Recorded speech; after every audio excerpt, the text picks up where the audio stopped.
नालायक बेटा। देर रात अचानक ही पिताजी की तबीयत बिगड़ गई। आहट पाते ही उनका नालायक बेटा उनके सामने था। माँ ड्राइवर बुलाने की बात कह रही थी, पर उसने सोचा अब इतनी रात को इतना जल्दी ड्राइवर कहाँ आ पाएगा। ये कहते हुए उसने सहज जिद और अपने मजबूत कंधों के सहारे बाऊजी को कार में बिठाया और तेजी से हॉस्पिटल की ओर भागा। बाऊजी दर्द से कराहने के साथ ही उसे डांट भी रहे थे। धीरे चला नालायक, एक काम जो इससे ठीक से हो जाए। नालायक बोला, आप ज्यादा बातें न करें बाऊजी, बस तेज सांसें लेते रहिए, हम हॉस्पिटल पहुंचने वाले हैं। अस्पताल पहुंचकर उन्हें डॉक्टरों की निगरानी में सौंप वो बाहर चहलकदमी करने लगा। बचपन से आज तक अपने लिए वो नालायक ही सुनते आया था।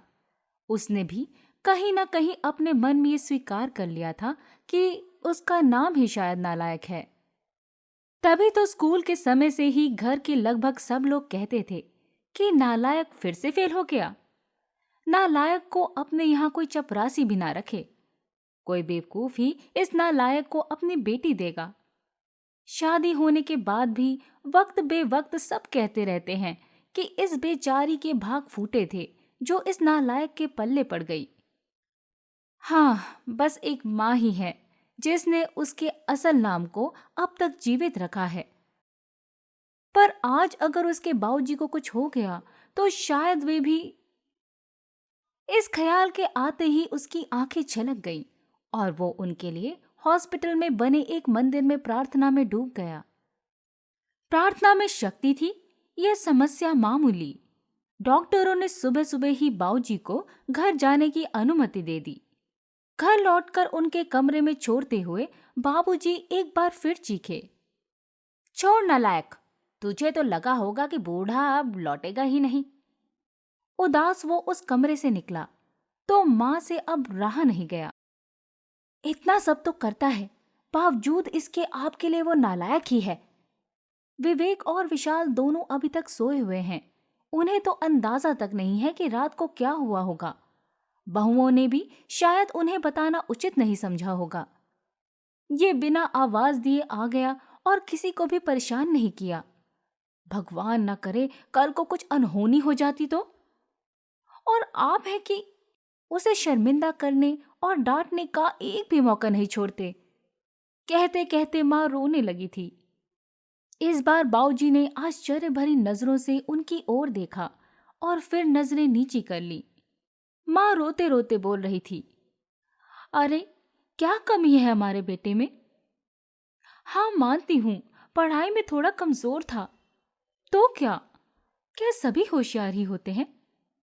वो अपना परिवार, हम दोनों को, घर मकान, पुश्तैनी कारोबार, रिश्तेदार और रिश्तेदारी सब कुछ तो बखूबी संभाल रहा है। जबकि बाकी दोनों जिन्हें आप लायक समझते हैं वो बेटे सिर्फ अपने बीवी और बच्चों के अलावा ज्यादा से ज्यादा अपने ससुराल का ध्यान रखते हैं।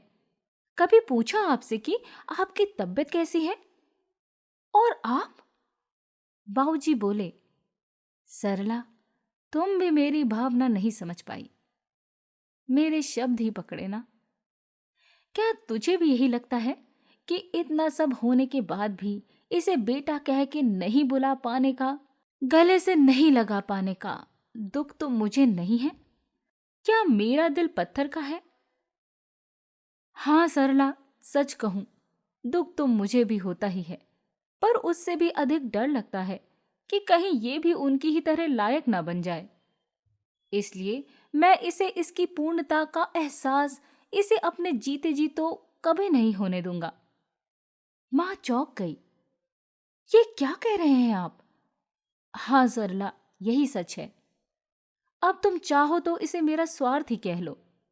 कहते हुए उन्होंने रोते हुए नजरें नीचे किए हुए अपने हाथ माँ की तरफ जोड़ दिए, जिसे माँ ने झट से अपने हथेलियों में भर लिया। अरे अरे, ये आप क्या कर रहे हैं? मुझे क्यों पाप का भागी बना रहे हैं? मेरी ही गलती है, मैं आपको इतने वर्षों में भी पूरी तरह नहीं समझ पाई। और दूसरी ओर दरवाजे पे वो नालायक खड़ा खड़ा ये सारी बातचीत सुन रहा था। वो भी आंसुओं में तरबतर हो गया था।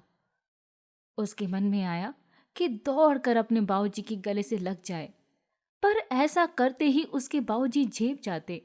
ये सोचकर वो अपने कमरे की ओर दौड़ गया। कमरे तक पहुंचा भी नहीं था कि बाबूजी की आवाज कानों में पड़ी। अरे नालायक, वो दवाइयां कहाँ रख दी? गाड़ी में ही छोड़ दी क्या? कितना भी समझा दो इससे, एक काम भी ठीक से नहीं होता। नालायक झटपट आंसू पोंछते हुए गाड़ी से दवाइयां निकालकर बाबूजी के कमरे की तरफ दौड़ गया। आप सुन रहे थे बोलती किताब से नालायक बेटे की कहानी। यदि ये कहानी पसंद आई हो तो मेरे चैनल को लाइक, शेयर और सब्सक्राइब ज़रूर करें। जल्द ही मुलाकात होगी। तब तक के लिए धन्यवाद।